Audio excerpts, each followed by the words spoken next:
All right, Chris Becker here with Twin City Fireplace, and today we're going to talk about why it is so important to call us every year and get service and maintenance done on your fireplace. A couple reasons. First and foremost, your fireplace inside of it is about, on average, 1,000 to 1,500 degrees. Every hour or so that you run it, every hour and a half that you run your fireplace, you're going to create about a gallon of water vapor, along with either a white carbon, which signifies that it's burning clean, or a black carbon, which means it's not burning very clean, it's burning dirty.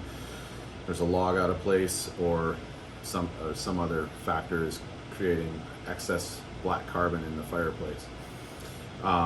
And we're going to talk about the systems, and I think some of the misconceptions that a lot of homeowners have about maintaining your fireplace, and a lot of it has to do with how fireplaces used to be and how they are now. And so let's say you had a fireplace in your house in 1990 or 1988 or whenever it was, a gas fireplace that is, and you did not have to service it at all until it all of a sudden one day did not start running in about 2010. Say you got, 1990, 2000, 2007. Say you got 20 years out of the fireplace and you never had to do anything to it. Chances are your glass was all foggy and you couldn't see through it. Your burner was probably, the burner probably had some rusted holes in it because the flame and the carbon had burned out the actual metal. Now you don't see or notice this stuff because it happens gradually, and those things are safety concerns as well as very costly to replace. That foggy white carbon, which we're going to show you later on the glass, is actually etching itself into the glass, weakening the temper of the glass and causing it to need to be replaced at some point. Fireplace glass is not inexpensive. It can be anywhere from $500 to $2,000 to replace just the glass itself. So it pays to maintain it. The other reason that you were able to get away with that is the system. So what I have here is I'll call it primitive, but really it's a simplified gas control system. There's a pilot control knob, a flame adjustment, terminals for the thermal pile, which is the device that tells the burner to turn itself on, and then a lead for the thermocouple. So the way that these systems worked is you would light your pilot, and the thermocouple here would send millivolts back to this valve, which has a solenoid and a magnet in it, and the pilot would hold itself open as long as there was enough flame on this sensor, this thermocouple, to hold the valve open. If one day your pilot wouldn't stay lit, this is the part we would check. Typically a $30 to $60 part, depending on the fireplace. You get anywhere from 15 to 20 years, sometimes 30 years of usage out of it. And that created this misconception that, I didn't need to maintain my fireplace, it was still working.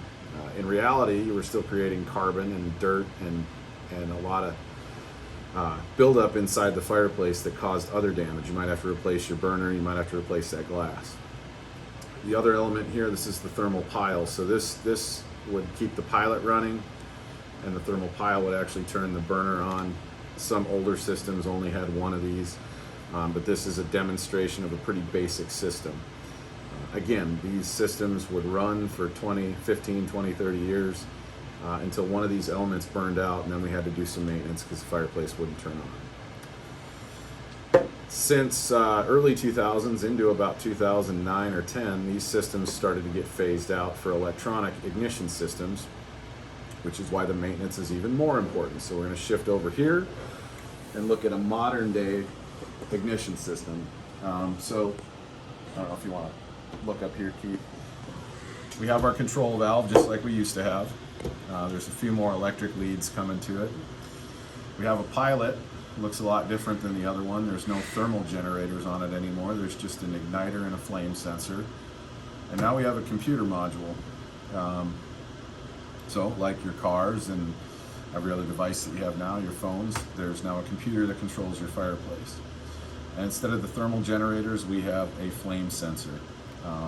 So in addition to the carbon on the glass getting all foggy and dirty, Carbon will build up on the flame sensors. It'll also build up on the burners. It'll corrode the burners, and it's much more important to maintain these. If you used to be able to go 15, 20 years without any maintenance and your fireplace would continue to turn on. These days, you might be able to go 2, you might be able to go 5 years. Chances are somewhere in that period, if you have not had the fireplace serviced or maintained, you are going to start to have intermittent problems with it lighting itself, and I'm going to demonstrate that for you now. So with these electronic systems, the pilots now light themselves. Sparks and it ignites, and as soon as flame makes contact with this sensor here, it sends a signal back to the control board telling the valve to open and turn the burners on. If you can imagine now that something interrupts that signal, the flame shuts off. The control board is still telling the fireplace to ignite. It's clicking, it's attempting. But if our sensor is too covered in carbon, or it's been 6, 7, 8, 9, 10 years and that sensor is totally corroded and can't send a signal back, your fireplace will not light. Its job is, the sensor's job is to shut it off if it's ever disrupted. Now after 4 attempts at trying to relight itself, typically, each system is a little bit different, but typically these systems are going to fail out, meaning they have to be reset by shutting the power off to the fireplace and turning the power back on. That's only going to reset the system. If you don't clean the sensor or maintain it, it's not going to come back on. So if I move my putty knife, the spark stops and the flame comes back on. So it's fairly common for us to receive phone calls occasionally as well where a customer is concerned that their pilot is not lit. That is not a safety concern. It was not a safety concern actually with the older systems either. The purpose to those thermal generators was to shut gas flow off if they didn't sense flame. The purpose to this shepherd's hook flame sensor is to shut gas flow off if it does not sense flame. So it's not a bad thing if your pilot's not on. There's no gas filling your fireplace, provided everything is functioning correctly. If you wanted to light this pilot and have it on with this particular system, we have a button here on the bottom, the mode button on the remote, in which case you'll see the words IPI, or the acronym IPI. That stands for intermittent pilot. We press the up arrow, it changes to CPI for continuous pilot, and that is going to turn our pilot on, theoretically, unless the power ever goes out. Here I can demonstrate that by shutting off my power supply. My pilot goes out. Not a big deal. Gas flow shuts off. Now when the power is restored, the command for the pilot is still in the computer module, but a lot of times it will not relight itself. Sometimes it will. I can do one of two things. I can press the main power button here, in which case we're going to tell the control board to redo the sequence and go through ignition. Then when I shut my burner off, my pilot stays continuously lit because the previous command to be in continuous pilot mode was already there. The other way that I can do it is by pressing the mode button here, pressing the down arrow, shutting the pilot off,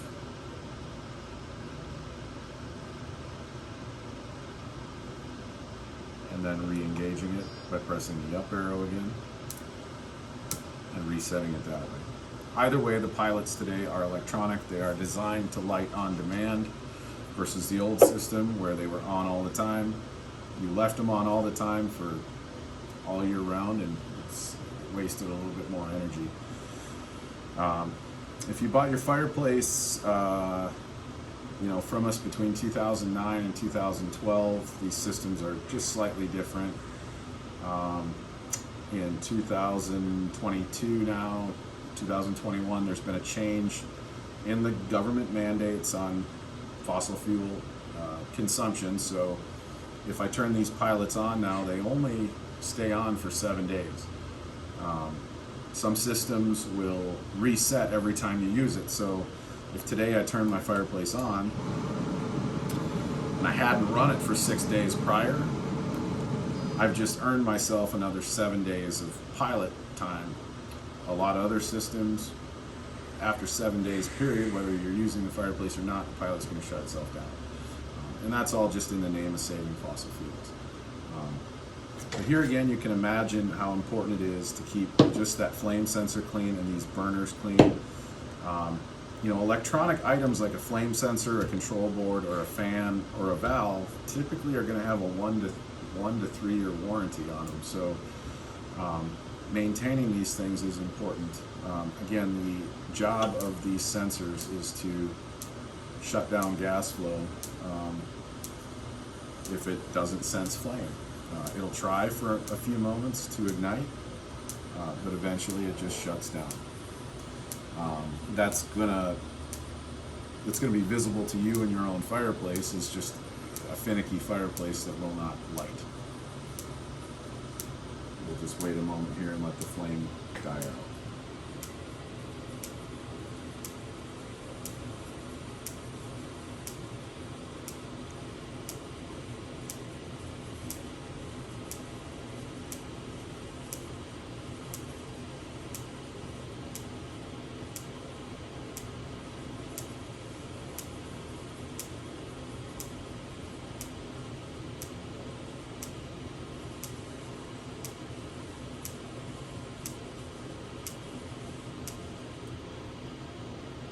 So after enough time where the sensor did not sense flame, it shuts itself down. One last thing with electronic ignition systems, typically we'll have a battery backup for power outage. These batteries should only be inserted when the power is out. It shouldn't be left in continuously, but that will allow you to use your burner and your heat. Lighting fans will not work when the power is out, but most electronic systems today have that. Here you can see that because our fireplace was programmed to light, it did attempt to relight itself after it failed. This system will do that 4 times. If it fails 4 times, it just shuts down completely. We have to flip the breaker or reset the power supply at that point. I think now we'll take a look at some fireplaces that have some maintenance due to